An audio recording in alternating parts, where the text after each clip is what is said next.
말씀은 사도행전 7장 54절에서 60절까지의 말씀입니다.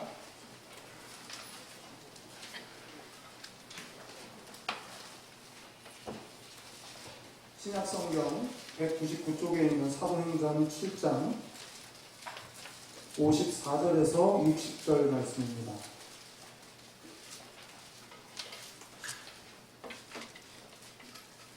성경을 찾으시면 치매 예방에 좋습니다. 사도행전 7장 54절에서 60절 제가 공독하겠습니다. 그들이 이 말을 듣고 마음에 찔려 그를 향하여 이를 갈거늘 스데반이 성령 충만하여 하늘을 우러러 주목하여 하나님의 영광과 및 예수께서 하나님 우편에 서신 것을 보고 말하되 보라 하늘이 열리고 인자가 하나님 우편에 서신 것을 보노라 한데 그들이 큰 소리를 지르며 귀를 막고 일제히 그에게 달려들어 성 밖으로 내치고 돌로 칠세 증인들이 옷을 벗어 사울이라 하는 청년의 발 앞에 듭니다. 그들이 돌로 스데반을 치니 스데반이 부르짖어 이르되 주 예수여 내 영혼을 받으시옵소서 하고 무릎을 꿇고 크게 불러 이르되 주여 이 죄를 그들에게 돌리지 마옵소서 이 말을 하고 자니라. 아멘. 달빛이 어두워서 앞을 분간하기 어려운 그런 칠흑 같은 밤에 한 남자가 얼굴에 복면을 하고 밤을 넘습니다. 잠시 뒤에 있는 그 집에 마루를 지나쳐서 방문을 열고 들어갑니다. 한 여인이 잠을 자고 있어요. 그런데 이 복면을 한 이 사내가 그 누워있는 여인의 입을 틀어막습니다. 그리고 준비해온 자루를 꺼내서 이 여인을 감습니다. 그리고 어깨에 짊어지고 유유히 그 집 밖을 빠져나갑니다. 두 글자로 뭘까요? 납치는 맞죠? 죄송합니다. 납치가 나올 거라고는 상상을 못했습니다. 보쌈입니다. 보쌈. 세대 차이죠. 제가 왜 이 말씀을 드리냐면 한국 교회의 성령에 대한 이해가 인식이 보쌈이라는 겁니다. 나도 나를 어떻게 하지 못해요. 내가 달라지고 변화되고 성숙해야 되는데 내 마음대로 안 됩니다. 말씀을 듣고 말씀대로 살려고 애를 쓰고 힘을 쓰는데 원래의 모습으로 자꾸 돌아가요. 그래서 생각하기를 성령님께서 나를 보쌈해 주시면 좋겠다.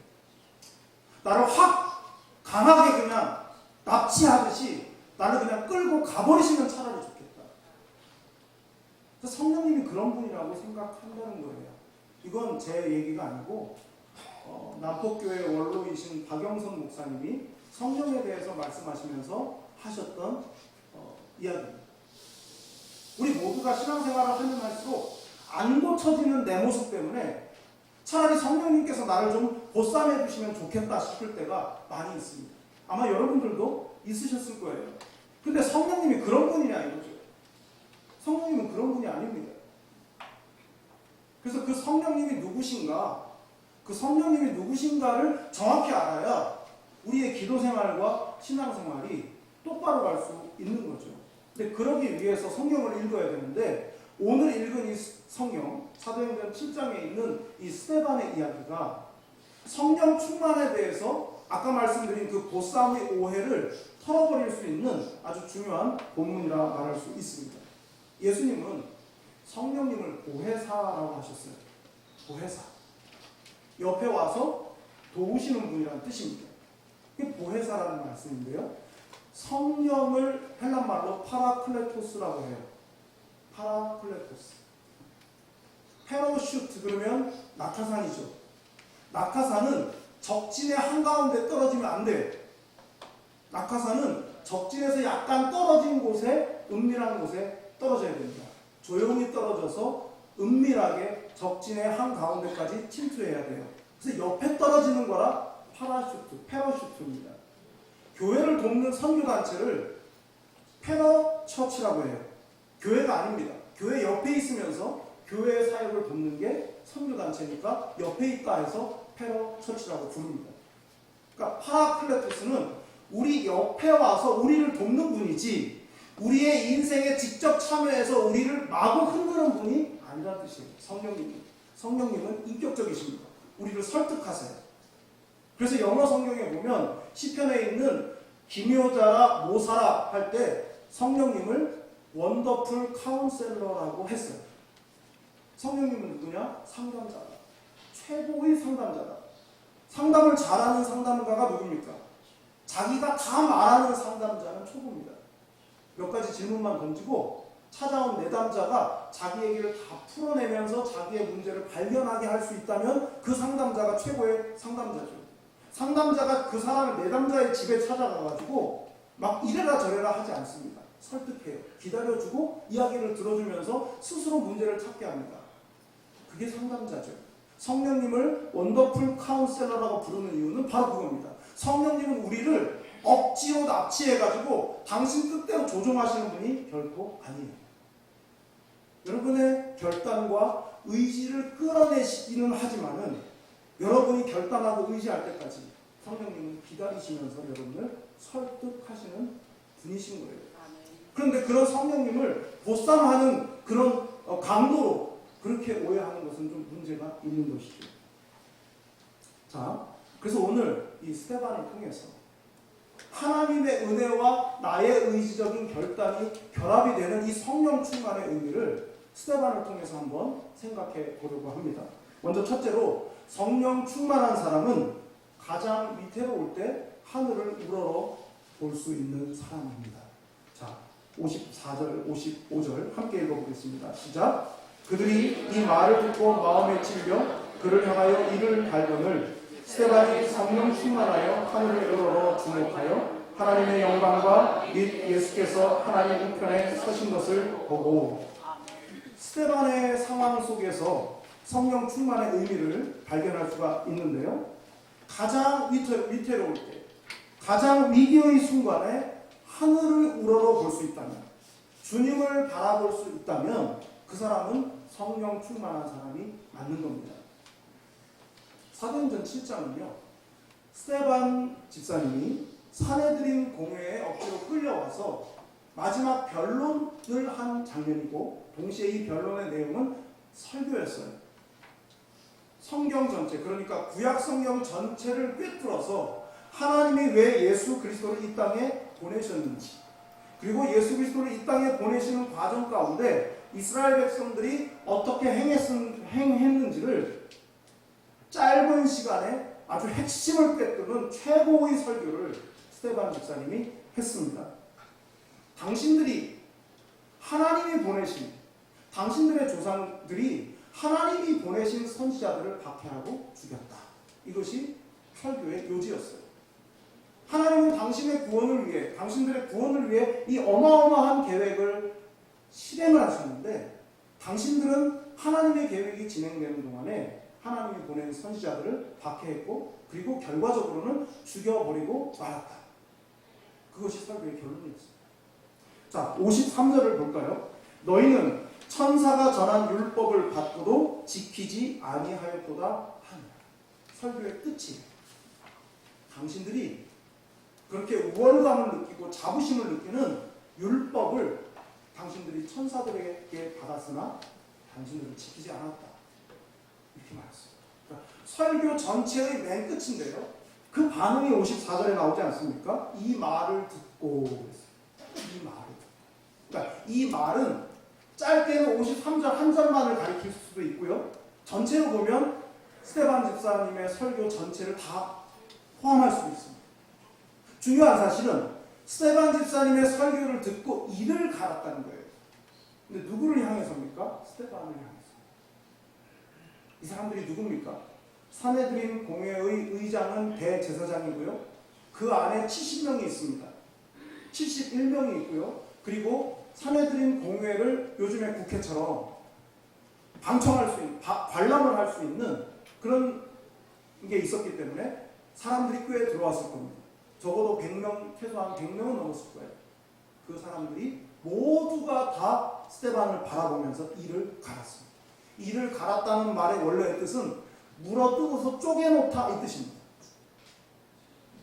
마음속에 감당할 수 없는 분노가 올라오면서 내 이빨로 끊어서 쪼개놓고 싶을 정도의 분노가 이 속에서 올라오기 때문에 이를 갈았다는 거예요.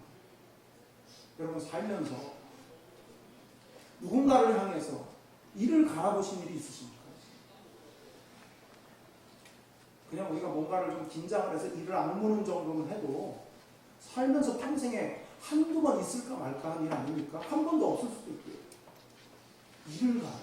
얼마나 믿고 얼마나 화가 나면 이를 갈았겠습니까?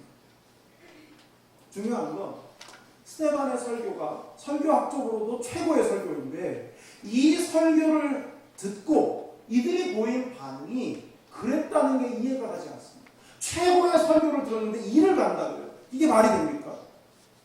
그런데 왜 그랬을까요? 설교의 내용을 들어보니까 특히 53절을 보니까 한마디로 이거죠. 너희가 틀렸어 이거거든요. 설교의 핵심이 너희가 틀렸어요.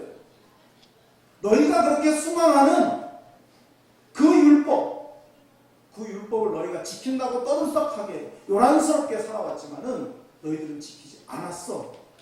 너희들이 했던 그 모든 지난날의 신앙생활이 다 가짜였어. 이렇게 말한다면 여러분들은 분노가 일지 않으시겠습니까? 그들의 입장에서 생각해보면 너희가 틀렸어라는 말은 견딜 수 없는 분노를 자아내는 그런 공격으로 받아들였을 것입니다. 설교를 통해서 나에게 틀렸다고 하실 때 들을 수 있어야 성령 충만한 사람 아니겠습니까? 설교자가 누구이든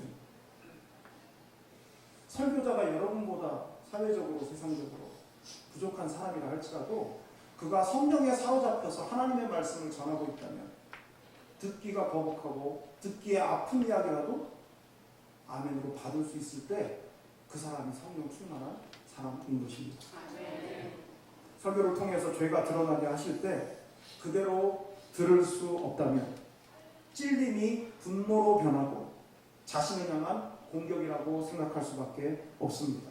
설교자는 성령 충만한데 듣는 자가 뭐라 말하나 한번 보자 이런다면 성령 충만하다 할 수 없는 것이죠. 여러분 아마 최근 얼마 기간 동안 복잡한 감정이셨을 것 같아요. 설교자에 대해서, 교회에 대해서. 그래서 아마 여러분의 마음속에 의구심 그리고 의심, 설교자에 대해서 그런 마음들이 있으실 거예요. 저에 대해서도 있으실 겁니다. 강대상에서는 천사같이 말하지만 저 사람도 저 인간도 물론 맞습니다. 제가 나은 게 뭐가 있겠습니까? 저도 꼬임에 넘어와서 여기 온 거 아닙니까? 꼬임에 넘어가는 사람도 다 욕심 있는 사람이에요. 욕심이 없어야 꼬임에 안 넘어가지 않습니까? 저도 똑같아요. 소망을 두지 마십시오, 저한테. 그러나 만일 여러분의 심령을 성령님이 두드리게 하시는 그런 대목이 있다면 인간 설교자의 말도 듣지 마시고 하나님의 음성으로 들으실 수 있기를 바라요. 그게 잘 안 되는 상태시라면 빨리 잘 될 수 있는 상태로 회복되실 수 있기를 바랍니다. 설교를 통해서 여러분이 신앙이 자라고 성숙하는 것이기 때문에 어떤 의미에서 설교 잘 듣는 말하자면 달인이 되셔야 돼요. 그런데 설교를 잘 듣는다는 것은 하나님의 말씀이라면 순종할 자세를 가지고 듣는 것을 말하는 거지 설교의 실력을 판단하는 것을 말하지 않습니다. 여러분 모두가 설교를 통해서 하나님의 음성을 들으실 수 있기를 바라요. 성령의 사람이 설교할 때 주 여호와여 내가 듣겠나이다. 그럴 수 있다면 그것이 바로 성령 충만의 증거인 것입니다. 자, 이제 성령 충만에 대해서 이 스데반의 장면을 조금만 더 자세히 좀 살펴보겠습니다. 55절을 보면요. 스데반이 성령 충만하여 하늘을 우러러 주목하여 하나님의 영광과 및 예수께서 하나님 우편에 서신 것을 보고 그랬어요. 스데반은 자신을 향해서 이를 갈고 있는 성난 사람들을 쳐다보지 않았습니다. 장소가 사내들인 공회예요. 실내입니다. 지붕이 있는 공간입니다. 지붕이 있는 공간에서 하늘은 안 보여요. 보일 수가 없어요. 그러니까 하늘을 우러러 봤다는 것은 주님을 바라봤다는 것입니다. 주님의 보좌를 마음으로 향했다는 뜻이에요. 이 중요한 장면입니다. 내가 미워서 나에게 이를 갈면서 분노를 쏟아내고 있는 그 사람들을 본 게 아니라 육의 눈으로는 보이지 않지만 영의 눈을 열어서 하늘의 보좌를 바라봤다 그 말이에요. 뭔가 긴장이 고조되고 의견이 분분할 때 우리는 나도 모르게 또 인생의 경험이 많을수록 눈빛에서 지지 않아야 된다는 강박관념이 있죠. 내가 저 사람의 눈을 피하면 내가 지는 거야. 눈싸움을 해요. 그걸로 기선을 제압해야 된다고 생각합니다. 또 일정 부분 그게 또 심리학적으로 맞다고 해요. 근데 그건 세상 방법이죠. 지금 내가 미워서 이를 갈고 있는 사람한테 눈을 불아내면서 눈싸움으로 이기면 뭐 하겠습니까? 그게 무슨 의미가 있겠어요? 이겨서 해결될 문제냐 이거죠. 여러분이 그동안 살면서 내가 이기기 위해서 누군가에게 지지 않기 위해서 말로 눈빛으로 이기려고 해서 이기면 행복하셨습니까?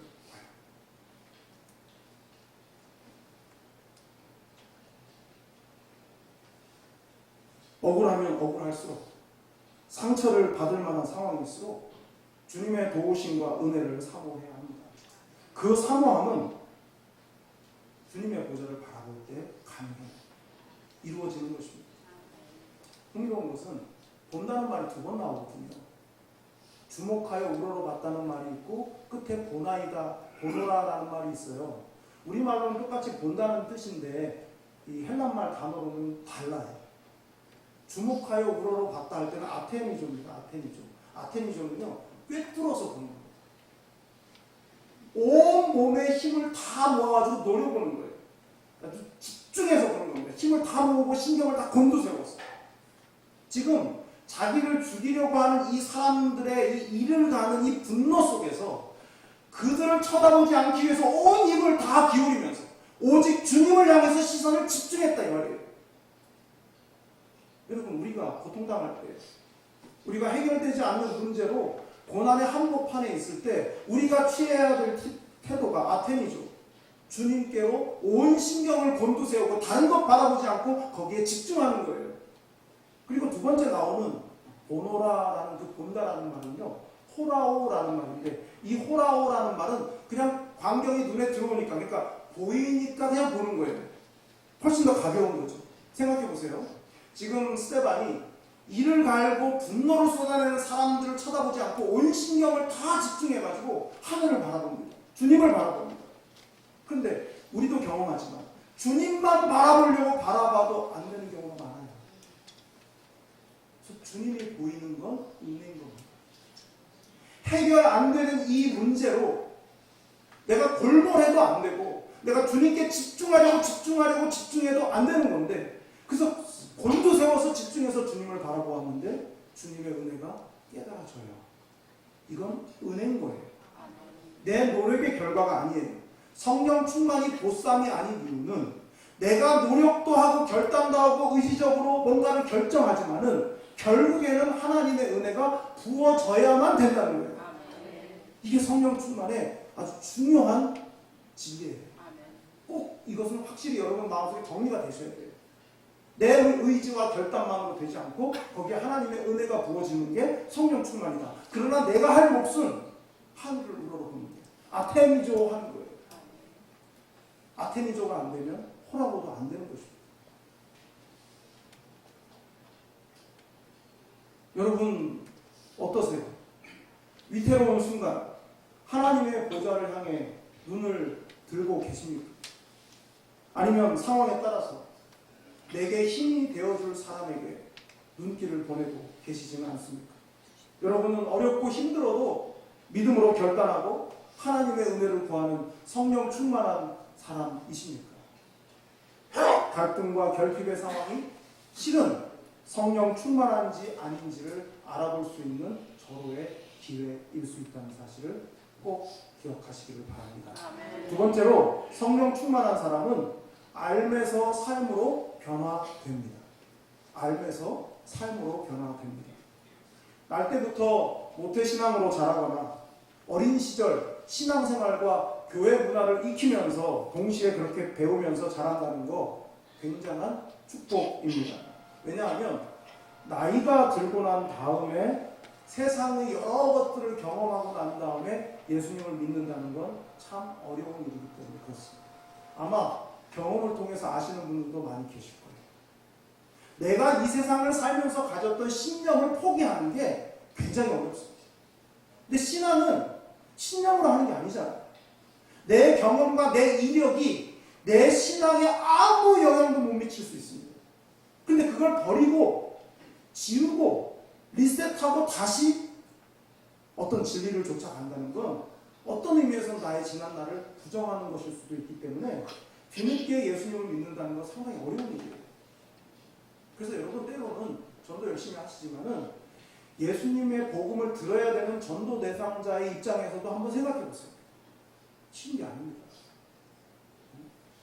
다 권사님들이 되고 했는데 나만 남편이 교회를 안 나오니까 민망해서 내가 권사가 안 됐다. 죄의식 가지실 필요 없습니다. 부끄러워하실 필요도 없어요. 나 눈 딱 감고 예수 믿을게. 이런 일은 거의 로또예요. 그건 있을 수 없는 일이에요. 어지간하면은 그런 일이 생기지 않아요. 그런데 예수님을 믿지 않는 그분들에게 복음을 전하면서 그들이 주님께로 나오게 하는 과정이 쉬울 리가 없습니다. 당연히 어려운 거고 그래야 맞아요. 자기의 신념을 어떻게 포기합니까? 열심히 살고 성실하게 사는 분일수록 더 믿기 어려워요. 자기를 포기할 일이 많잖아요. 신앙생활. 여러분 선교사님들이 해외에 나갔어요. 선교지에 가서 이제 선교를 시작합니다. 제일 먼저 뭐부터 할까요? 그 현지인의 언어를 배우는 일입니다. 그런데 어떤 선교사님이 선교지에 나가서 나 한국 사람인데 난 한글에 대한 우리말에 대한 자긍심이 굉장히 나는 강해. 그렇기 때문에 내가 그들의 언어를 배우기보다 내가 그들을 한국말을 가르칠 거야. 만약 이런다면 선교는 불가능한 겁니다. 여러분 우리가 지금 이런 상황 모두가 다 주목해요. 저것들이 어떻게 알아보자. 아니 미운 감정으로가 아니라 저주가 아니라 예수님 믿는 사람들이든 안 믿는 분들이든 여기 다 이미 소문났어요. 여러분이 신앙생활하기는 악조건입니다. 여러분이 어떻게 신앙생활을 하는지 큰 눈을 뜨고 여기저기서 더 많이 봅니다. 정말 바른 신앙으로 여러분이 살지 않으면 여러분이 누구에게 전도해도 지금보다 100배는 더 전도가 어려울 겁니다. 거꾸로 말하면 그동안 대충 신앙생활하고 묻어가던 신앙생활에서 이제 믿음의 자립을 이루고 제대로 된 신앙생활을 시작할 수 있는 저의 기회이기도 한 거예요. 내가 방법판이거든요. 움직이는. 내가 지금부터 하는 말, 내가 지금부터 하는 행동, 내 신앙의 가치, 추구하는 믿음의 어떤 목표 이런 것들이 다 발가벗겨져 가지고 사람들에게 다 눈에 띄게 될 겁니다. 그래서 힘들 수도 있지만 어쩌면 그 장치가 여러분으로 하여금 정말 주님만 바라보게 하는 계기를 만들어 줄 수도 있다는 겁니다. 삶의 변화가 있어야 여러분이 전하는 메시지에도 힘이 있는 거예요. 지난 몇 주 동안 예배를 드리기 위해서 많은 분들이 수고를 하셨습니다. 퇴근을 교회로 하시고 또 어떻게 보면 좀 실없는 사람들처럼 뭐 이렇게 김치 쪼가리 하나 먹고 밥 먹으면서 그렇게 웃는지 뭐 이렇게 좋은지 낮에는 또 여자 성도님들이 와가지고 내가 뭐라도 좀 도움이 좋겠다. 뭐라도 내가 좀 하고 싶다. 그래서 이렇게 들락거리시는 분들이 너무 많아서 설교 준비하기가 힘들었어요. 그래서 다음 주부터는 설교 준비할 땐 좀 어디 숨어서 해야 돼요.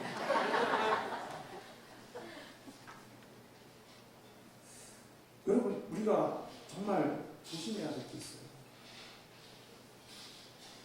우리가 한 사람 한 사람이 믿음으로 바로 서지 않으면 오히려 주님을 더 욕되게 할 수 있습니다. 우리의 의로 세상으로부터 받는 교회에 대한 비난을 중단할 수 있을 거라고 착각해서도 안 돼요. 우리가 착하다고 세상이 비난을 안 할까요? 예수님도 못 박았습니다. 깨끗하신 예수님도 죽였어요. 그럼 우리가 조금 착하고 조금 믿음 좋다고 세상이 교회를 향해서 가진 비난이나 이런 거 중단할 거라고 착각하시면 안 돼요. 원래 그랬습니다. 세상. 원래 교회가 없어져야 될 곳이라고 생각합니다. 사람들. 그 속에서 우리가 신앙을 지키면서 사는 거예요. 그러니 너무 쉽고 안락할 것을 추구해서는 안 되는 것입니다.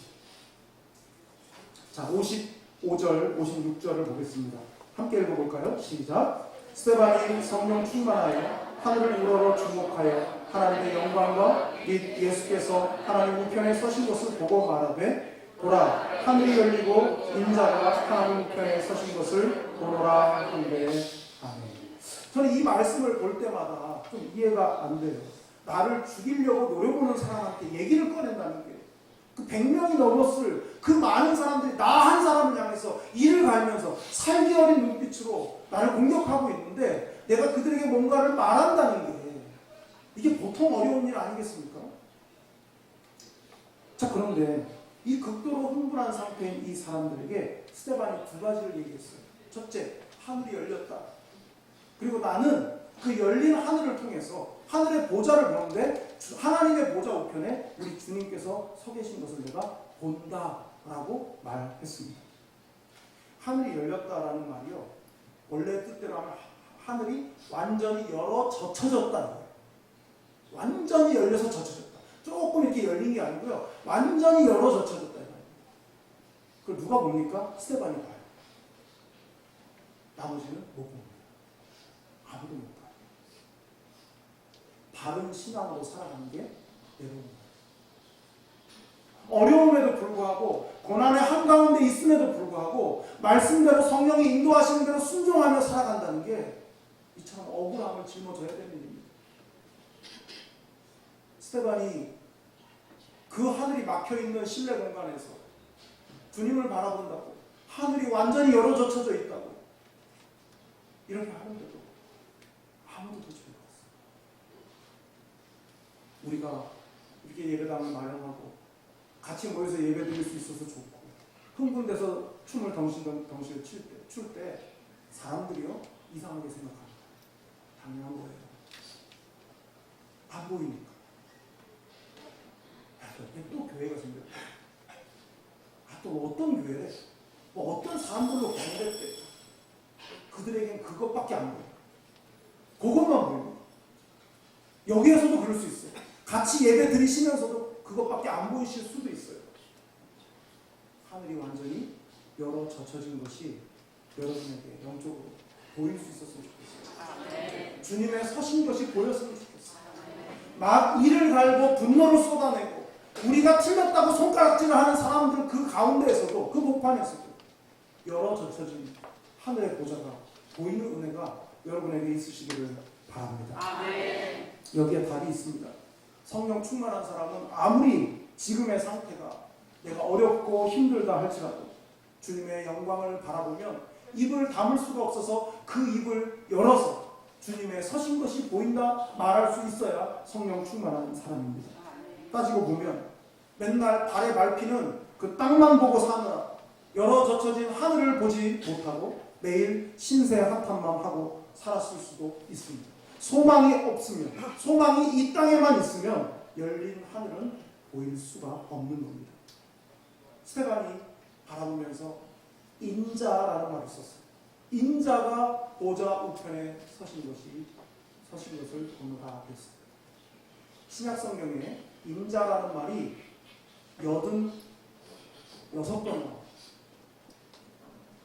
근데 82번은 다 주님께서 당신을 가리킬 때 인자라고 말씀하셨어요. 4번이 남죠? 4번 중에 3번은 구약 성경을 인용한 겁니다.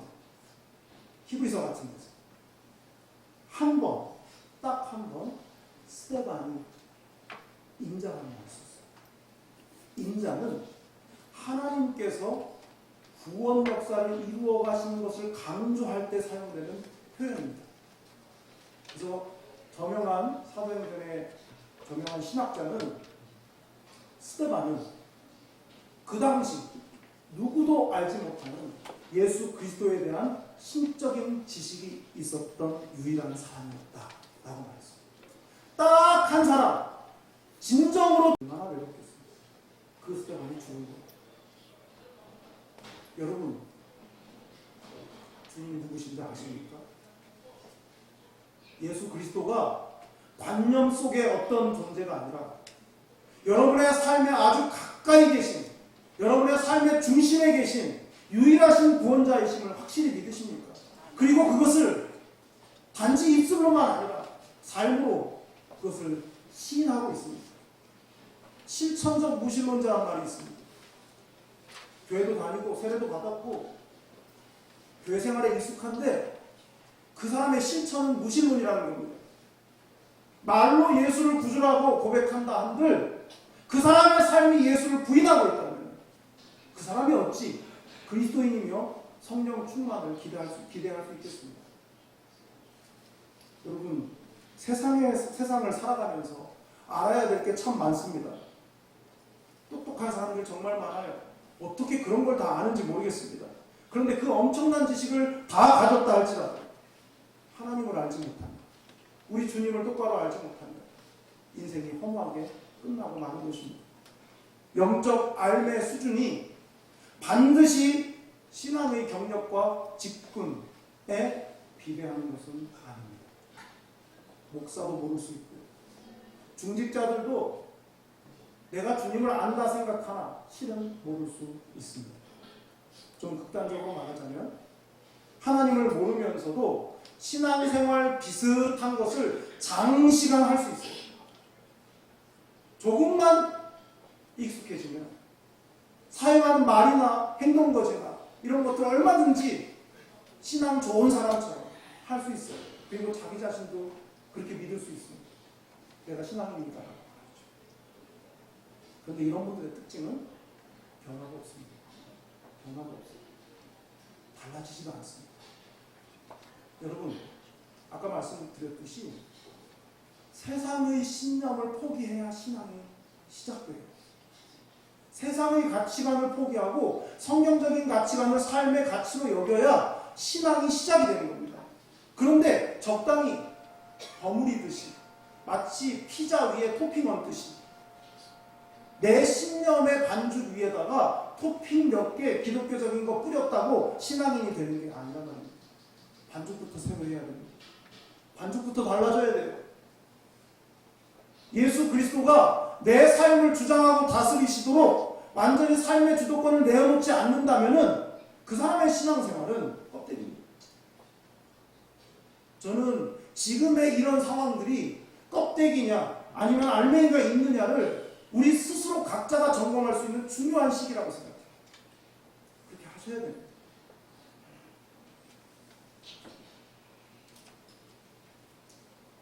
제가 이 교회를 이렇게 여기서 이렇게 시작하게 되면서 여러 가지 생각을 해보는데요.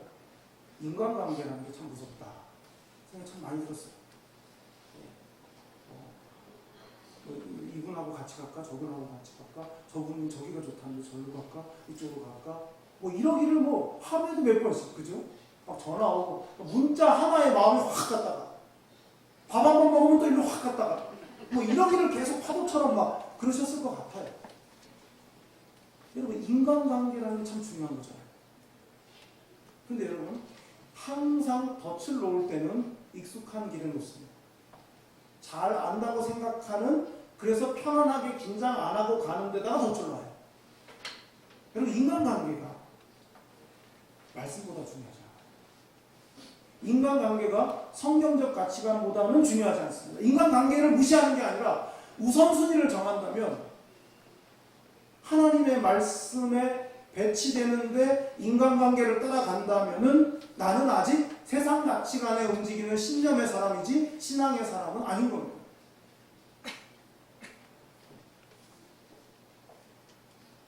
하나님을 깊이 알고 만나는 것보다 서로 잘 지내는 것을 우선으로 한다면 교회가 아니고 사교 모임입니다. 예전에 신앙생활하던 교회가 싫어져서 나왔어요. 그런데 조금 지나면 그때 방식으로 하고 싶어집니다. 이게 인간입니다. 나는 아닐 거야. 그건 오해세요. 다 똑같습니다. 저를 포함해서. 그곳에 오래 있으면 그것밖에 몰라요. 그게 맞다고 생각해요. 그래서 그것이 아니면 인정하고 싶어지지 않습니다. 그게 사람이에요. 이걸 깨고 가야 되기 때문에 사실은 어려운 겁니다. 여러분 정확하게 노선을 정하셔야 돼요. 인간관계를 무시하지는 않지만 하나님의 말씀이 우선이다. 그래서 나는 거기에 순종하고 가겠다. 인간관계 위에 세워지는 게 아니라 하나님의 말씀 위에 세워진 인간관계를 따라가셔야 돼요. 그게 안전하고 그것이 맞는 겁니다. 삶의 궁극적인 목적이 구원이라면 삶의 과정은 말씀을 순종하는 것이어야 합니다. 하나님을 만난 사람, 예수 그리스도의 구원을 맛본 사람은 알면서 끝나지 않고 삶으로 나아가기 위해서 날마다 성령 충만을 구할 수밖에 없는 거예요. 여러분은 어떠십니까? 예수님을 깊이 만난 경험이 있으십니까? 예수님을 만난 이후에 어떤 삶으로 변화가 되셨습니까? 혹 세상의 경험과 신념이 하나님을 아는 지식보다 더 강력하게 여러분의 삶을 이끌고 있지는 않습니까? 여러분 반드시 한번 점검해 보십시오. 마지막 세 번째로, 성령 충만한 사람은 자신의 영혼과 타인의 영혼을 함께 생각합니다. 스데반이 열린 하늘에 하나님의 보좌, 그리고 그 보좌 우편에 서신 주님을 보았다고 말하자 사내들인 공의 사람들이 스데반을 끌어냈습니다. 돌로 쳐 죽이는데요. 돌로 쳐 죽일 때 두 명의 증인이 있습니다. 첫 번째 증인은 돌에 쳐 죽임을 당해야 될 사람을 끌고 와서 뒷머리를 잡아서 무릎 꿇히고 목을 아래로 숙이게 합니다. 그리고 돌로 쳐요. 그럼 이 사람이 쓰러지죠? 그럼 두 번째 증인이 와서 또 하나의 돌을 가지고 쓰러져 있는 사람의 가슴을 향해서 돌을 내리칩니다. 그러고 나면 나머지 사람들이 자기들이 갖고 온 돌을 던지는 거예요. 여러분, 얼마나 질서정연합니까? 이 사람들이 미치광이들처럼 집단 히스테리를 일으킨 사람들처럼 스데반을 돌로 쳐 죽이는 이 과정을 우리가 상상을 해보면 미친 사람들 같아요, 사실은. 그런데 그 와중에 이 사람들은 질서정연하게 자기들의 법을 지키면서 이걸 하잖아요. 자기들이 생각할 때 사내들인 공회 안에서 이 일을 하면 안 되는 겁니다. 또 자기들이 생각할 때 예루살렘 성 내에서는 사형 집행을 하면 안 되는 거예요. 빌라도의 허락도 받지 않고 스데반을 예루살렘 성 밖으로 끌어내서 거기서 돌을 쳐 죽였습니다. 이 엄청나게 흥분된 이 상태에도 불구하고 이들은 자기들의 종교적 신념을 똑바로 지키면서 했어요. 성령이 빠진 종교적 신념이 얼마나 무서운지를 보는 장면이죠. 성령의 충만함이 없이 종교의 이름으로 얼마든지 이렇게 할 수 있습니다. 이렇게 달라질 수 있어요, 사람은. 처음에는 잘 나가는데 왜 나중에 저렇게 됐을까? 그게 인간이에요. 사람은 그럴 수밖에 없습니다. 손 꽉 쥐고 태어나가지고 갈 때도 꽉 접으려고 하다가 풀리는 게 인간이지 않습니까? 죽어야 끝나는 게 욕심입니다. 나는 다 내려놓았어 라고 하는 말이 제일 거짓말이에요. 못 내려놔요, 죽을 때까지. 사람에게 희망을 걸지 마세요. 종교적 신념으로 자기들이 옳으니까 스데반에게 그렇게 하면서 철저하게 거룩한 예루살렘 성 피로 오염되지 않도록 성 밖에까지 나가지 않습니다.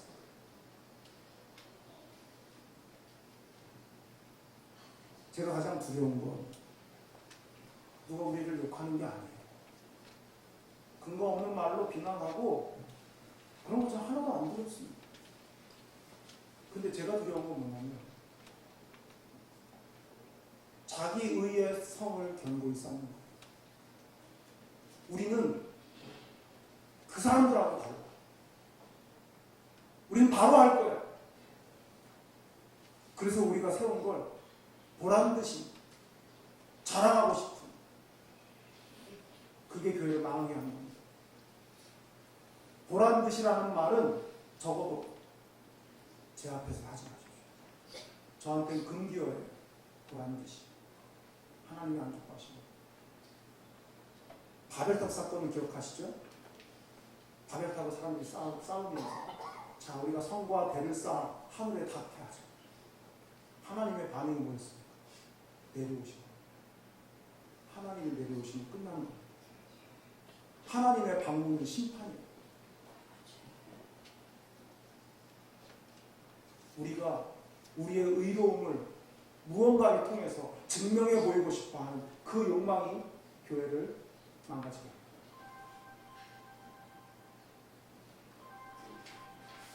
사람 수를 세는 게 마귀적이라는 것을 기억하십시오. 사람의 수를 세는 것은 마귀적이에요. 성경 어디를 보아 하나님께서 직접 내 백성의 수를 헤아려 보라고 말씀하신 몇 번을 빼고는 사람 수를 헤아려서 하나님께 징계받지 않은 사람이 없습니다. 세를 과시하는 건 세상의 방식입니다. 사람 수 많아서 뭐 어쩌려고, 헌금 많이 나온다고 자랑해서 뭐 어쩌려고, 누구도 나왔대. 뭐가 중요합니까?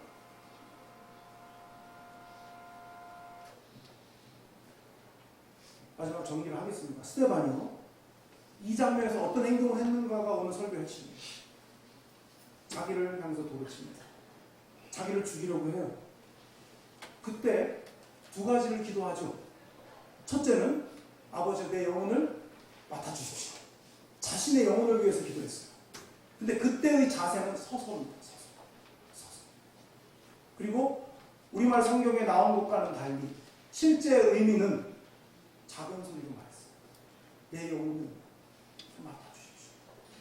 그 돌이 날아오는 순간에 어떻게 고래고래 소리 지를 수 있겠습니까? 작은 소리로 주여 내 영혼을, 저렇게 큰 소리가 아닌 작은 소리로 주여 내 영혼을 맡아주십시오. 그렇게 했어요. 서서. 그런데요, 저들에게 죄를 돌리지 마옵소서라고 할 때는 무릎을 꿇었습니다. 그리고 울부짖었습니다. 나는 주님이 보이니 확신이 있어요. 근데 저들은 자기들이 뭘 하는지도 몰라요. 하나님, 저들을 불쌍히 여겨주십시오. 거기에 누가 있었습니까? 사울이 있었어요. 쳐다보지 마세요. 자꾸 쳐다봐서 습관적으로 더 울리게 하는 것 같아요. 주님을 바라보고 나는 확신이 있는데 저들은 저렇게 끝날 인생이 안타까운 타인의 양. 그래서 그들을 위해서 기도했고 그 가운데 사울이 있었습니다. 물론 스데반의 생전에는 사울이 바울되는 응답을 경험하지 못했습니다. 그러나 하나님은 스데반의 이 기도를 들으셨습니다. 사울이 바울되게 하시고 바울을 통해서 제2, 제3의 바울들이 세계 곳곳의 역사 속에 계속 나오게 하셨습니다. 여러분, 성령 충만한 사람은 내 영혼에 대한 간절함 이상으로 타인의 영혼에 대한 간절함이 생깁니다. 여러분, 그러실 수 있길 바랍니다. 여러분의 안 믿는 가족들, 형제들, 그리고 이웃들에 대해서 이 스데반의 기도를 여러분들도 하실 수 있기를 바라요. 하나님은 기억하실 겁니다. 여러분의 눈에 안 보여도 언젠가 그들을 여러분이 기대하셨던 것 이상의 사람들로 바꾸어 놓으실 거예요. 아멘. 핵심은 여러분이 성령 충만해야 한다는 것이죠. 여러분이 성령 충만할 때 하늘의 보좌가 보이고 여러분의 아픔을 넘어서는 또 다른 시력이 생길 뿐만 아니라 다른 영혼을 구원하는 데 쓰임받는 여러분들이 다 되실 수 있는 줄 믿습니다. 기도하겠습니다. 해주시는 말씀은 사도행전 7장 54절에서 60절까지의 말씀입니다.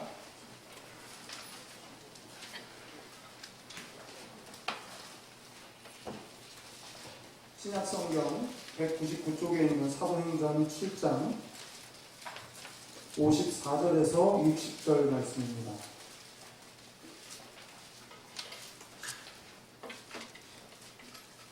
성경을 찾으시면 치매 예방에 좋습니다. 사도행전 7장 54절에서 60절 제가 공독하겠습니다. 그들이 이 말을 듣고 마음에 찔려 그를 향하여 이를 갈거늘 스데반이 성령 충만하여 하늘을 우러러 주목하여 하나님의 영광과 및 예수께서 하나님 우편에 서신 것을 보고 말하되 보라, 하늘이 열리고 인자가 하나님 우편에 서신 것을 보노라 한데 그들이 큰 소리를 지르며 귀를 막고 일제히 그에게 달려들어 성 밖으로 내치고 돌로 칠세 증인들이 옷을 벗어 사울이라 하는 청년의 발 앞에 두니라. 그들이 돌로 스데반을 치니 스데반이 부르짖어 이르되 주 예수여 내 영혼을 받으시옵소서 하고 무릎을 꿇고 크게 불러 이르되 주여 이 죄를 그들에게 돌리지 마옵소서. 이 말을 하고 자니라. 아멘. 달빛이 어두워서 앞을 분간하기 어려운 그런 시륵 같은 밤에 한 남자가 얼굴에 복면을 하고 밤을 넘습니다. 잠시 뒤에 있는 그 집에 마루를 지나쳐서 방문을 열고 들어갑니다. 한 여인이 잠을 자고 있어요. 그런데 이 복면을 한 이 사내가 그 누워있는 여인의 입을 틀어막습니다. 그리고 준비해온 자루를 꺼내서 이 여인을 감습니다. 그리고 어깨에 짊어지고 유유히 그 집 밖을 빠져나갑니다. 두 글자로 뭘까요? 납치는 맞죠? 죄송합니다. 납치가 나올 거라고는 상상을 못했습니다. 보쌈입니다. 보쌈. 세대 차이죠. 제가 왜 이 말씀을 드리냐면 한국 교회의 성령에 대한 이해가 인식이 보쌈이라는 겁니다. 나도 나를 어떻게 하지 못해요. 내가 달라지고 변화되고 성숙해야 되는데 내 마음대로 안 됩니다. 말씀을 듣고 말씀대로 살려고 애를 쓰고 힘을 쓰는데 원래의 모습으로 자꾸 돌아가요. 그래서 생각하기를 성령님께서 나를 보쌈해 주시면 좋겠다. 나를 확 강하게 그냥 납치하듯이 나를 그냥 끌고 가버리시면 차라리 좋겠다. 그래서 성령님이 그런 분이라고 생각한다는 거예요. 이건 제 얘기가 아니고 남포교회 원로이신 박영선 목사님이 성령에 대해서 말씀하시면서 하셨던 이야기입니다. 우리 모두가 신앙생활을 하면 할수록 안 고쳐지는 내 모습 때문에 차라리 성령님께서 나를 좀 보쌈해 주시면 좋겠다 싶을 때가 많이 있습니다. 아마 여러분들도 있으셨을 거예요. 근데 성령님이 그런 분이냐 이거죠. 성령님은 그런 분이 아닙니다. 그래서 그 성령님이 누구신가, 그 성령님이 누구신가를 정확히 알아야 우리의 기도 생활과 신앙 생활이 똑바로 갈 수 있는 거죠. 근데 그러기 위해서 성경을 읽어야 되는데 오늘 읽은 이 성경, 사도행전 7장에 있는 이 스데반의 이야기가 성령 충만에 대해서 아까 말씀드린 그 보쌈의 오해를 털어버릴 수 있는 아주 중요한 본문이라 말할 수 있습니다. 예수님은 성령님을 보혜사라고 하셨어요. 보혜사. 옆에 와서 도우시는 분이라는 뜻입니다. 이게 보혜사라는 말씀인데요. 성령을 헬란말로 파라클레토스라고 해요. 파라클레토스. 페로슈트 그러면 낙하산이죠. 낙하산은 적진의 한가운데 떨어지면 안 돼요. 낙하산은 적진에서 약간 떨어진 곳에, 은밀한 곳에 떨어져야 됩니다. 조용히 떨어져서 은밀하게 적진의 한가운데까지 침투해야 돼요. 그래서 옆에 떨어지는 거라 파라슈트, 페러슈트입니다. 교회를 돕는 선교단체를 페러처치라고 해요. 교회가 아닙니다. 교회 옆에 있으면서 교회의 사역을 돕는 게 선교단체니까 옆에 있다 해서 페러처치라고 부릅니다.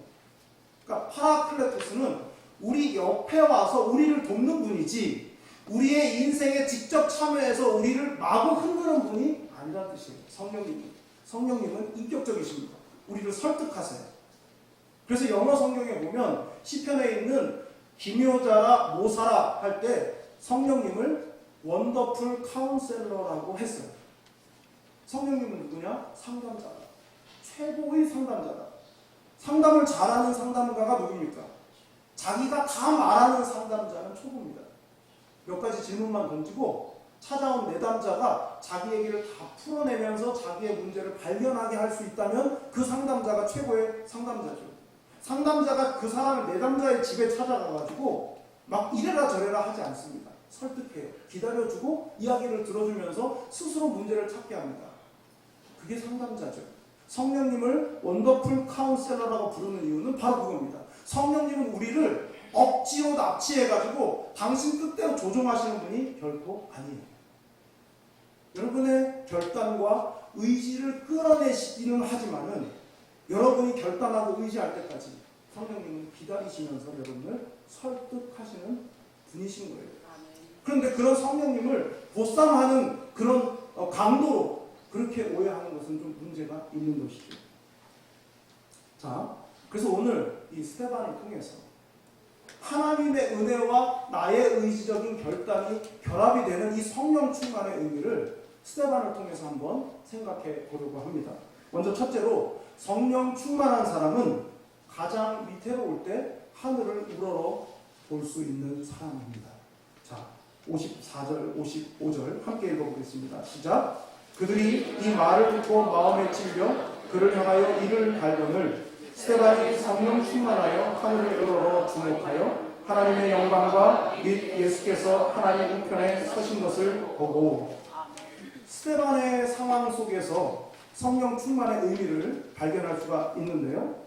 가장 위태로울 때, 가장 위기의 순간에 하늘을 우러러 볼 수 있다면, 주님을 바라볼 수 있다면 그 사람은 성령 충만한 사람이 맞는 겁니다. 사도행전 7장은요. 스데반 집사님이 사내들인 공회에 억지로 끌려와서 마지막 변론을 한 장면이고 동시에 이 변론의 내용은 설교였어요. 성경 전체, 그러니까 구약 성경 전체를 꿰뚫어서 하나님이 왜 예수 그리스도를 이 땅에 보내셨는지, 그리고 예수 그리스도를 이 땅에 보내시는 과정 가운데 이스라엘 백성들이 어떻게 행했는지를 짧은 시간에 아주 핵심을 꿰뚫는 최고의 설교를 스데반 집사님이 했습니다. 당신들이 하나님이 보내신, 당신들의 조상들이 하나님이 보내신 선지자들을 박해하고 죽였다. 이것이 설교의 요지였어요. 하나님은 당신의 구원을 위해, 당신들의 구원을 위해 이 어마어마한 계획을 실행을 하셨는데 당신들은 하나님의 계획이 진행되는 동안에 하나님이 보낸 선지자들을 박해했고 그리고 결과적으로는 죽여버리고 말았다. 그것이 설교의 결론이었습니다. 자, 53절을 볼까요? 너희는 천사가 전한 율법을 받고도 지키지 아니하였도다 하니라. 설교의 끝이에요. 당신들이 그렇게 우월감을 느끼고 자부심을 느끼는 율법을 당신들이 천사들에게 받았으나 당신들은 지키지 않았다. 이렇게 말했습니다. 그러니까 설교 전체의 맨 끝인데요. 그 반응이 54절에 나오지 않습니까? 이 말을 듣고 이 말을 듣고. 그러니까 이 말은 짧게는 53절 한 절만을 가리킬 수도 있고요. 전체로 보면 스데반 집사님의 설교 전체를 다 포함할 수도 있습니다. 중요한 사실은 스데반 집사님의 설교를 듣고 이를 갈았다는 거예요. 근데 누구를 향해서입니까? 스데반을 향해서. 이 사람들이 누굽니까? 사내들인 공회의 의장은 대제사장이고요. 그 안에 70명이 있습니다. 71명이 있고요. 그리고 사내들인 공회를 요즘의 국회처럼 방청할 수 있는, 관람을 할 수 있는 그런 게 있었기 때문에 사람들이 꽤 들어왔을 겁니다. 적어도 100명, 최소한 100명은 넘었을 거예요. 그 사람들이 모두가 다 스데반을 바라보면서 이를 갈았습니다. 이를 갈았다는 말의 원래의 뜻은 물어뜯어서 쪼개놓다 이 뜻입니다. 마음속에 감당할 수 없는 분노가 올라오면서 내 이빨로 끊어서 쪼개놓고 싶을 정도의 분노가 이 속에서 올라오기 때문에 이를 갈았다는 거예요. 여러분 살면서 누군가를 향해서 이를 갈아보신 일이 있으십니까? 그냥 우리가 뭔가를 좀 긴장을 해서 이를 악무는 정도는 해도 살면서 평생에 한두 번 있을까 말까 하는 일 아닙니까? 한 번도 없을 수도 있고요.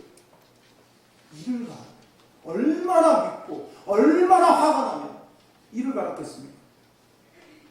중요한 건 스데반의 설교가 설교학적으로도 최고의 설교인데 이 설교를 듣고 이들이 보인 반응이 그랬다는 게 이해가 가지 않습니다. 최고의 설교를 들었는데 이를 간다고요. 이게 말이 됩니까? 그런데 왜 그랬을까요? 설교의 내용을 들어보니까 특히 53절을 보니까 한마디로 이거죠. 너희가 틀렸어 이거거든요. 설교의 핵심이 너희가 틀렸어요. 너희가 그렇게 수망하는 그 율법을 너희가 지킨다고 떠들썩하게 요란스럽게 살아왔지만은 너희들은 지키지 않았어. 너희들이 했던 그 모든 지난날의 신앙생활이 다 가짜였어. 이렇게 말한다면 여러분들은 분노가 일지 않으시겠습니까? 그들의 입장에서 생각해보면 너희가 틀렸어라는 말은 견딜 수 없는 분노를 자아내는 그런 공격으로 받아들였을 것입니다. 설교를 통해서 나에게 틀렸다고 하실 때 들을 수 있어야 성령 충만한 사람 아니겠습니까? 설교자가 누구이든 설교자가 여러분보다 사회적으로 세상적으로 부족한 사람이라 할지라도 그가 성령에 사로잡혀서 하나님의 말씀을 전하고 있다면 듣기가 거북하고 듣기에 아픈 이야기라도 아멘으로 받을 수 있을 때 그 사람이 성령 충만한 사람인 것입니다. 설교를 통해서 죄가 드러나게 하실 때 그대로 들을 수 없다면 찔림이 분노로 변하고 자신을 향한 공격이라고 생각할 수밖에 없습니다. 설교자는 성령 충만한데 듣는 자가 뭐라 말하나 한번 보자. 이런다면 성령 충만하다 할 수 없는 것이죠. 여러분 아마 최근 얼마 기간 동안 복잡한 감정이셨을 것 같아요. 설교자에 대해서, 교회에 대해서. 그래서 아마 여러분의 마음속에 의구심 그리고 의심, 설교자에 대해서 그런 마음들이 있으실 거예요. 저에 대해서도 있으실 겁니다. 강대상에서는 천사같이 말하지만 저 사람도, 저 인간도 물론 맞습니다. 제가 나은 게 뭐가 있겠습니까? 저도 꼬임에 넘어와서 여기 온 거 아닙니까? 꼬임에 넘어가는 사람도 다 욕심 있는 사람이에요. 욕심이 없어야 꼬임에 안 넘어가지 않습니까? 저도 똑같아요. 소망을 두지 마십시오, 저한테. 그러나 만일 여러분의 심령을 성령님이 두드리게 하시는 그런 대목이 있다면 인간 설교자의 말도 듣지 마시고 하나님의 음성으로 들으실 수 있기를 바라요. 아멘. 그게 잘 안 되는 상태시라면 빨리 잘 될 수 있는 상태로 회복되실 수 있기를 바랍니다. 아멘. 설교를 통해서 여러분이 신앙이 자라고 성숙하는 것이기 때문에 어떤 의미에서 설교 잘 듣는 말하자면 달인이 되셔야 돼요. 그런데 설교를 잘 듣는다는 것은 하나님의 말씀이라면 순종할 자세를 가지고 듣는 것을 말하는 거지 설교의 실력을 판단하는 것을 말하지 않습니다. 여러분 모두가 설교를 통해서 하나님의 음성을 들으실 수 있기를 바라요. 성령의 사람이 설교할 때 주 여호와여 내가 듣겠나이다. 그럴 수 있다면 그것이 바로 성령 충만의 증거인 것입니다. 자, 이제 성령 충만에 대해서 이 스데반의 장면을 조금만 더 자세히 좀 살펴보겠습니다. 55절을 보면요. 스데반이 성령 충만하여 하늘을 우러러 주목하여 하나님의 영광과 및 예수께서 하나님 우편에 서신 것을 보고 그랬어요. 스데반은 자신을 향해서 이를 갈고 있는 성난 사람들을 쳐다보지 않았습니다. 장소가 사내들인 공회예요. 실내입니다. 지붕이 있는 공간입니다. 지붕이 있는 공간에서 하늘은 안 보여요. 보일 수가 없어요. 그러니까 하늘을 우러러 봤다는 것은 주님을 바라봤다는 것입니다. 주님의 보좌를 마음으로 향했다는 뜻이에요. 이 중요한 장면입니다. 내가 미워서 나에게 이를 갈면서 분노를 쏟아내고 있는 그 사람들을 본 게 아니라 육의 눈으로는 보이지 않지만 영의 눈을 열어서 하늘의 보좌를 바라봤다 그 말이에요. 뭔가 긴장이 고조되고 의견이 분분할 때 우리는 나도 모르게 또 인생의 경험이 많을수록 눈빛에서 지지 않아야 된다는 강박관념이 있죠. 내가 저 사람의 눈을 피하면 내가 지는 거야. 눈싸움을 해요. 그걸로 기선을 제압해야 된다고 생각합니다. 또 일정 부분 그게 또 심리학적으로 맞다고 해요. 근데 그건 세상 방법이죠. 지금 내가 미워서 이를 갈고 있는 사람한테 눈을 불아내면서 눈싸움으로 이기면 뭐 하겠습니까? 그게 무슨 의미가 있겠어요? 이겨서 해결이 될 문제냐 이거죠. 여러분이 그동안 살면서 내가 이기기 위해서 누군가에게 지지 않기 위해서 말로 눈빛으로 이기려고 해서 이기면 행복하셨습니까?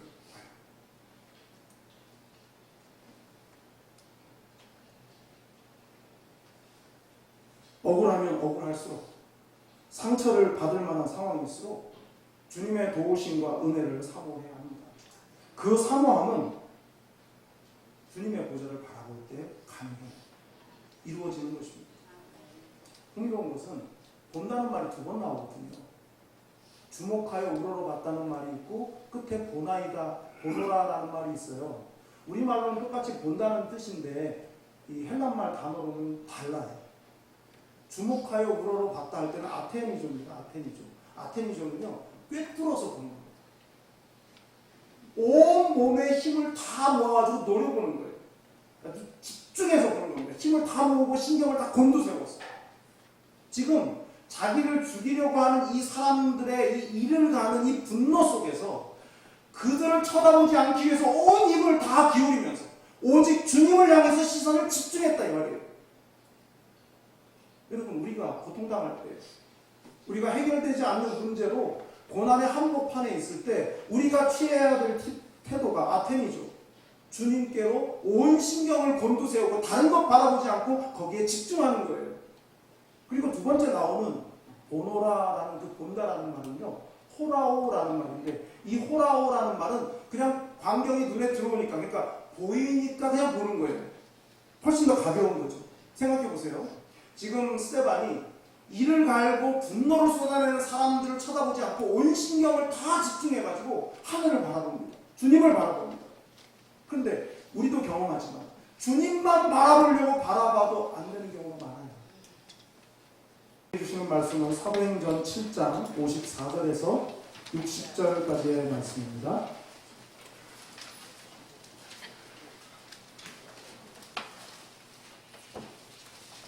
신약성경 199쪽에 있는 사도행전 7장 54절에서 60절 말씀입니다.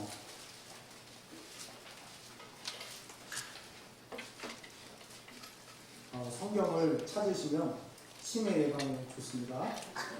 사도행전 7장 54절에서 60절 제가 공독하겠습니다. 그들이 이 말을 듣고 마음에 찔려 그를 향하여 이를 갈거늘 스데반이 성령 충만하여 하늘을 우러러 주목하여 하나님의 영광과 및 예수께서 하나님 우편에 서신 것을 보고 말하되 보라 하늘이 열리고 인자가 하나님 우편에 서신 것을 보노라 한데 그들이 큰 소리를 지르며 귀를 막고 일제히 그에게 달려들어 성 밖으로 내치고 돌로 칠세 증인들이 옷을 벗어 사울이라 하는 청년의 발 앞에 듭니다. 그들이 돌로 스데반을 치니 스데반이 부르짖어 이르되 주 예수여 내 영혼을 받으시옵소서 하고 무릎을 꿇고 크게 불러 이르되 주여 이 죄를 그들에게 돌리지 마옵소서 이 말을 하고 자니라. 아멘. 달빛이 어두워서 앞을 분간하기 어려운 그런 시륵 같은 밤에 한 남자가 얼굴에 복면을 하고 밤을 넘습니다. 잠시 뒤에 있는 그 집에 마루를 지나쳐서 방문을 열고 들어갑니다. 한 여인이 잠을 자고 있어요. 그런데 이 복면을 한 이 사내가 그 누워있는 여인의 입을 틀어막습니다. 그리고 준비해온 자루를 꺼내서 이 여인을 감습니다. 그리고 어깨에 짊어지고 유유히 그 집 밖을 빠져나갑니다. 두 글자로 뭘까요? 납치는 맞죠? 네, 죄송합니다. 납치가 나올 거라고는 상상을 못했습니다. 보쌈입니다. 보쌈. 세대 차이죠. 제가 왜 이 말씀을 드리냐면 한국 교회의 성령에 대한 이해가 인식이 보쌈이라는 겁니다. 나도 나를 어떻게 하지 못해요. 내가 달라지고 변화되고 성숙해야 되는데 내 마음대로 안 됩니다. 말씀을 듣고 말씀대로 살려고 애를 쓰고 힘을 쓰는데 원래의 모습으로 자꾸 돌아가요. 그래서 생각하기를 성령님께서 나를 보쌈해 주시면 좋겠다. 나를 확 강하게 그냥 납치하듯이 나를 그냥 끌고 가버리시면 차라리 좋겠다. 성령님이 그런 분이라고 생각한다는 거예요. 이건 제 얘기가 아니고 남포교회 원로이신 박영선 목사님이 성령에 대해서 말씀하시면서 하셨던 이야기입니다. 우리 모두가 신앙생활을 하면 할수록 안 고쳐지는 내 모습 때문에 차라리 성령님께서 나를 좀 보쌈해 주시면 좋겠다 싶을 때가 많이 있습니다. 아마 여러분들도 있으셨을 거예요. 근데 성령님이 그런 분이냐 이거죠. 성령님은 그런 분이 아닙니다.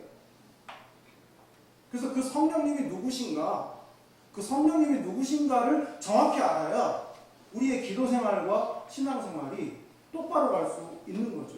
근데 그러기 위해서 성경을 읽어야 되는데 오늘 읽은 이 성경, 사도행전 7장에 있는 이 스데반의 이야기가 성령 충만에 대해서 아까 말씀드린 그 보쌈의 오해를 털어버릴 수 있는 아주 중요한 본문이라 말할 수 있습니다. 예수님은 성령님을 보혜사라고 하셨어요. 보혜사. 옆에 와서 도우시는 분이라는 뜻입니다. 이게 보혜사라는 말씀인데요. 성령을 헬란말로 파라클레토스라고 해요. 파라클레토스. 페로슈트 그러면 낙하산이죠. 낙하산은 적진의 한가운데 떨어지면 안 돼요. 낙하산은 적진에서 약간 떨어진 곳에, 은밀한 곳에 떨어져야 됩니다. 조용히 떨어져서 은밀하게 적진의 한가운데까지 침투해야 돼요. 그래서 옆에 떨어지는 거라 파라슈트, 페러슈트입니다. 교회를 돕는 선교단체를 페러처치라고 해요. 교회가 아닙니다. 교회 옆에 있으면서 교회의 사역을 돕는 게 선교단체니까 옆에 있다 해서 페러처치라고 부릅니다. 그러니까 파라클레토스는 우리 옆에 와서 우리를 돕는 분이지 우리의 인생에 직접 참여해서 우리를 마구 흔드는 분이 아니라는 뜻이에요. 성령님은 인격적이십니다. 우리를 설득하세요. 그래서 영어 성경에 보면 시편에 있는 기묘자라 모사라 할 때 성령님을 원더풀 카운셀러라고 했어요. 성령님은 누구냐? 상담자다. 최고의 상담자다. 상담을 잘하는 상담가가 누굽니까? 자기가 다 말하는 상담자는 초보입니다. 몇 가지 질문만 던지고 찾아온 내담자가 자기 얘기를 다 풀어내면서 자기의 문제를 발견하게 할 수 있다면 그 상담자가 최고의 상담자죠. 상담자가 그 사람의 내담자의 집에 찾아가가지고 막 이래라 저래라 하지 않습니다. 설득해요. 기다려주고 이야기를 들어주면서 스스로 문제를 찾게 합니다. 그게 상담자죠. 성령님을 원더풀 카운셀러라고 부르는 이유는 바로 그겁니다. 성령님은 우리를 억지로 납치해가지고 당신 뜻대로 조종하시는 분이 결코 아니에요. 여러분의 결단과 의지를 끌어내시기는 하지만은 여러분이 결단하고 의지할 때까지 성령님은 기다리시면서 여러분을 설득하시는 분이신 거예요. 그런데 그런 성령님을 보쌈하는 그런 강도로 그렇게 오해하는 것은 좀 문제가 있는 것이죠. 자, 그래서 오늘 이 스데반을 통해서 하나님의 은혜와 나의 의지적인 결단이 결합이 되는 이 성령 충만의 의미를 스데반을 통해서 한번 생각해 보려고 합니다. 먼저 첫째로 성령 충만한 사람은 가장 위태로울 때 하늘을 우러러 볼 수 있는 사람입니다. 자, 54절, 55절 함께 읽어보겠습니다. 시작. 그들이 이 말을 듣고 마음에 찔려 그를 향하여 이를 갈거늘 스데반이 성령 충만하여 하늘을 우러러 주목하여 하나님의 영광과 및 예수께서 하나님 우편에 서신 것을 보고 스데반의 상황 속에서 성령 충만의 의미를 발견할 수가 있는데요. 가장 위태로울 때, 가장 위기의 순간에 하늘을 우러러 볼 수 있다면, 주님을 바라볼 수 있다면 그 사람은 성령 충만한 사람이 맞는 겁니다. 사도행전 7장은요. 스데반 집사님이 사내들인 공회에 억지로 끌려와서 마지막 변론을 한 장면이고 동시에 이 변론의 내용은 설교였어요. 성경 전체, 그러니까 구약 성경 전체를 꿰뚫어서 하나님이 왜 예수 그리스도를 이 땅에 보내셨는지, 그리고 예수 그리스도를 이 땅에 보내시는 과정 가운데 이스라엘 백성들이 어떻게 행했는지를 짧은 시간에 아주 핵심을 꿰뚫는 최고의 설교를 스데반 집사님이 했습니다. 당신들이 하나님이 보내신, 당신들의 조상들이 하나님이 보내신 선지자들을 박해하고 죽였다. 이것이 설교의 요지였어요. 하나님은 당신의 구원을 위해, 당신들의 구원을 위해 이 어마어마한 계획을 실행을 하셨는데, 당신들은 하나님의 계획이 진행되는 동안에 하나님이 보낸 선지자들을 박해했고, 그리고 결과적으로는 죽여버리고 말았다. 그것이 설교의 결론이었습니다. 자, 53절을 볼까요?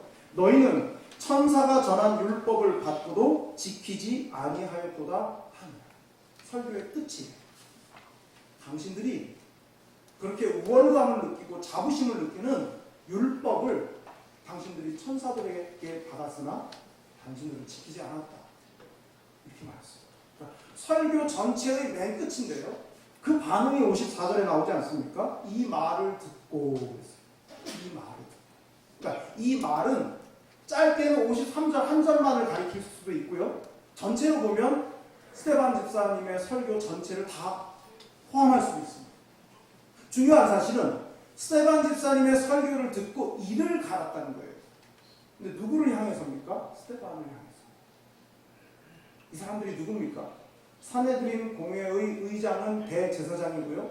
그 안에 70명이 있습니다. 71명이 있고요. 그리고 사내들인 공회를 요즘의 국회처럼 방청할 수 있는, 관람을 할 수 있는 그런 게 있었기 때문에 사람들이 꽤 들어왔을 겁니다. 적어도 100명, 최소한 100명은 넘었을 거예요. 그 사람들이 모두가 다 스데반을 바라보면서 이를 갈았습니다. 이를 갈았다는 말의 원래의 뜻은 물어뜯어서 쪼개놓다 이 뜻입니다. 마음속에 감당할 수 없는 분노가 올라오면서 내 이빨로 끊어서 쪼개놓고 싶을 정도의 분노가 이 속에서 올라오기 때문에 이를 갈았다는 거예요. 여러분 살면서 누군가를 향해서 이를 갈아보신 일이 있으십니까? 그냥 우리가 뭔가를 좀 긴장을 해서 이를 안 무는 정도는 해도 살면서 평생에 한두 번 있을까 말까 하는 일 아닙니까? 한 번도 없을 수도 있고요. 이를 갈아. 얼마나 믿고 얼마나 화가 나면 이를 갈았겠습니까? 중요한 건 스데반의 설교가 설교학적으로도 최고의 설교인데 이 설교를 듣고 이들이 보인 반응이 그랬다는 게 이해가 가지 않습니다. 최고의 설교를 들었는데 이를 간다고요. 이게 말이 됩니까? 그런데 왜 그랬을까요? 설교의 내용을 들어보니까 특히 53절을 보니까 한마디로 이거죠. 너희가 틀렸어. 이거거든요.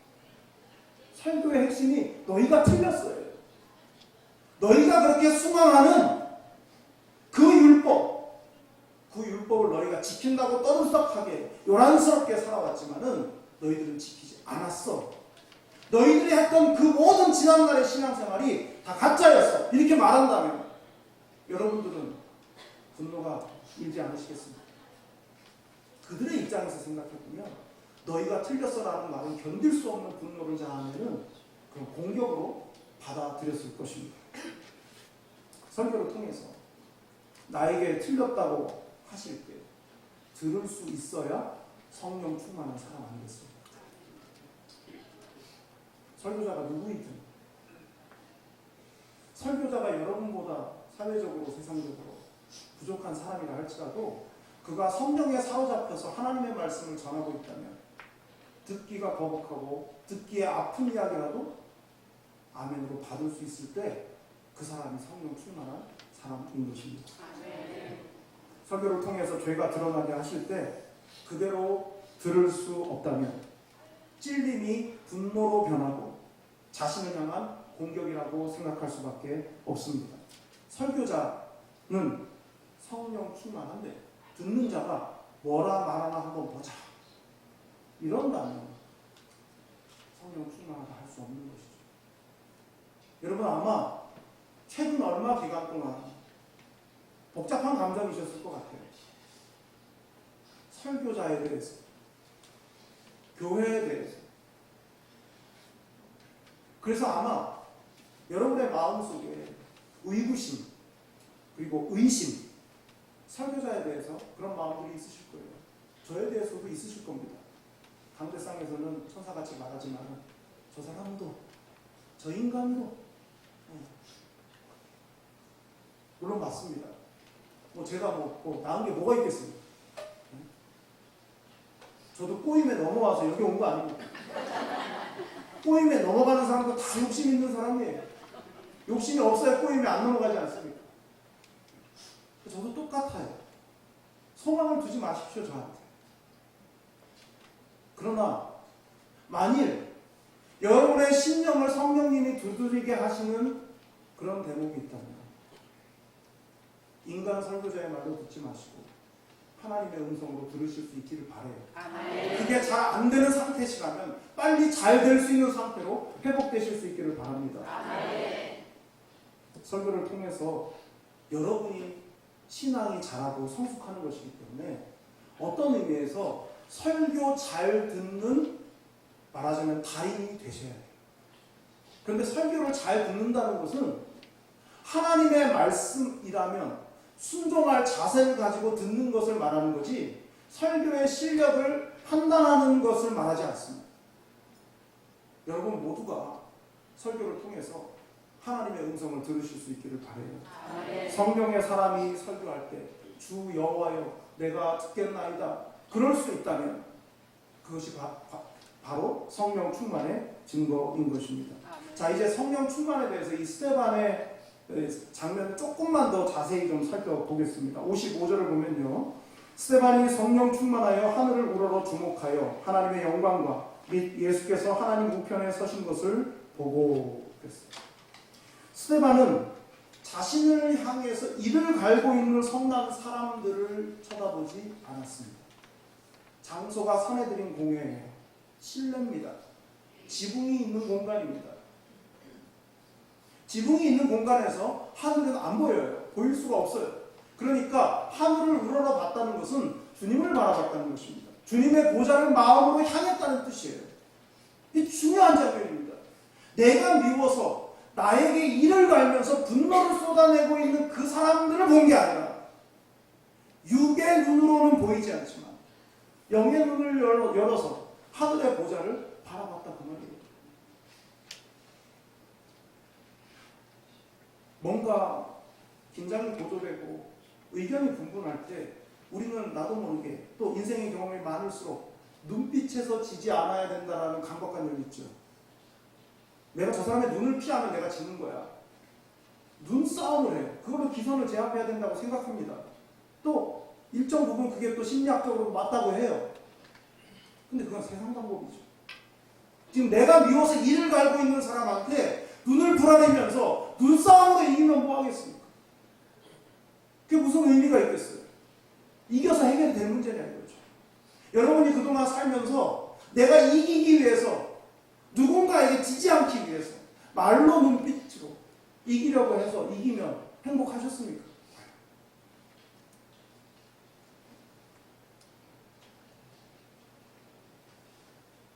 억울하면 억울할수록 상처를 받을 만한 상황일수록 주님의 도우심과 은혜를 사모해야 합니다. 그 사모함은 주님의 보좌를 바라볼 때 가능해요. 이루어지는 것입니다. 흥미로운 것은 본다는 말이 두 번 나오거든요. 주목하여 우러러 봤다는 말이 있고 끝에 보나이다, 보노라라는 말이 있어요. 우리말로는 똑같이 본다는 뜻인데 이 헬란말 단어로는 달라요. 주목하여 우러러 봤다 할 때는 아테니조입니다. 아테니조. 아테니조는요, 꿰뚫어서 보는 거예요. 온 몸의 힘을 다 모아가지고 노려보는 거예요. 아주 집중해서 보는 겁니다. 힘을 다 모으고 신경을 다 곤두세웠어요. 지금 자기를 죽이려고 하는 이 사람들의 이 이를 가는 이 분노 속에서 그들을 쳐다보지 않기 위해서 온 힘을 다 기울이면서 오직 주님을 향해서 시선을 집중했다 이 말이에요. 여러분, 우리가 고통당할 때, 우리가 해결되지 않는 문제로 고난의 한복판에 있을 때 우리가 취해야 될 태도가 아테니죠. 주님께로 온 신경을 곤두세우고 다른 것 바라보지 않고 거기에 집중하는 거예요. 그리고 두 번째 나오는 보노라라는 그 본다라는 말은요, 호라오라는 말인데, 이 호라오라는 말은 그냥 광경이 눈에 들어오니까, 그러니까 보이니까 그냥 보는 거예요. 훨씬 더 가벼운 거죠. 생각해 보세요. 지금 스테반이 이를 갈고 분노를 쏟아내는 사람들을 쳐다보지 않고 온 신경을 다 집중해가지고 하늘을 바라봅니다. 주님을 바라봅니다. 그런데 우리도 경험하지만 주님만 바라보려고 바라봐도 안 되는 경우가 많아요.